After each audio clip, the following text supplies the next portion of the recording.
ରାୟଗଡ଼ା ସହରର ତୁମ୍ବିଗୁଡ଼ା ଅଞ୍ଚଳର 2 ଜଣ ଆଦିବାସୀ ଯୁବକଙ୍କୁ ମରଣାନ୍ତକ ଆକ୍ରମଣ ଘଟଣାରେ ଏସ୍ପିଙ୍କୁ ଭେଟିଲା ଆଦିବାସୀ ସଂଘ। ରାୟଗଡ଼ା ସହରର ତୁମ୍ବିଗୁଡ଼ା ଅଞ୍ଚଳର 2 ଜଣ ଆଦିବାସୀ ଯୁବକ ଅଶୋକ ମାଣ୍ଡାଙ୍ଗିଆ ଓ ମୁରଲୀ ପୁଆଲା ଉପରେ ହୋଇଥିବା ମରଣାନ୍ତକ ଆକ୍ରମଣକୁ ଦୃଢ଼ ନିନ୍ଦା କରିଛି ରାୟଗଡ଼ା ଆଦିବାସୀ ଯୁବ ସମାଜ। ଘଟଣାର ମୁଖ୍ୟ ଅଭିଯୁକ୍ତ ନାଗାରେଡ୍ଡି, ରବି ଓ ନବିକୁ ତୁରନ୍ତ ଗିରଫ କରିବା ପାଇଁ ଯୁବ ସମାଜ ଦାବି କରିଛି।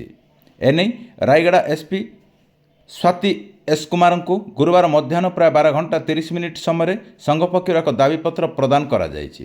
ସୂଚନା ମୁତାବକ ଗତ 18 ତାରିଖ ଦିନ ତେଜସ୍ୱୀ ପଡ଼ିଆରେ ଠିଆ ହୋଇଥିବା ବେଳେ ପୂର୍ବ ଶତ୍ରୁତାକୁ କେନ୍ଦ୍ର କରି 2 ଜଣ ଯୁବକଙ୍କୁ ମାରଣାସ୍ତ୍ରରେ ହତ୍ୟା କରିବାକୁ ଉଦ୍ୟମ କରିଥିଲେ। ପରେ 2 ଗୁରୁତରଙ୍କୁ ପ୍ରଥମେ ଜିଲ୍ଲା ମୁଖ୍ୟ ଚିକିତ୍ସାଳୟ ଓ ପରେ ଉଚ୍ଚ ଚିକିତ୍ସା ନିମନ୍ତେ ବିଶାଖାପାଟଣାକୁ ସ୍ଥାନାନ୍ତର କରାଯାଇଥିଲା। ତେବେ ଏନେଇ ଟାଉନ୍ ଥାନାରେ ଅଭିଯୋଗ ହେବା ପରେ ପୁଲିସ 6 ଜଣଙ୍କୁ ଗିରଫ କରି କୋର୍ଟ ଚାଲାଣ କରିଥିଲା। ତେବେ ଘଟଣାର ମୁଖ୍ୟ ଅଭିଯୁକ୍ତମାନଙ୍କୁ ପୁଲିସ ଗିରଫ କରୁନି ବୋଲି ଆଦିବାସୀ ସମାଜ ଅଭିଯୋଗ କରିଛି। ତେବେ ତୁରନ୍ତ ମୁଖ୍ୟ ଅଭିଯୁକ୍ତମାନଙ୍କ ବିରୋଧରେ ଦୃଢ଼ କାର୍ଯ୍ୟାନୁଷ୍ଠାନ ଗ୍ରହଣ କରାନଗଲେ ଆଦିବାସୀ ସମାଜ ରାଜରାସ୍ତାକୁ ଓହ୍ଲାଇବ ବୋଲି ଚେତାବନୀ ଦେଇଛି।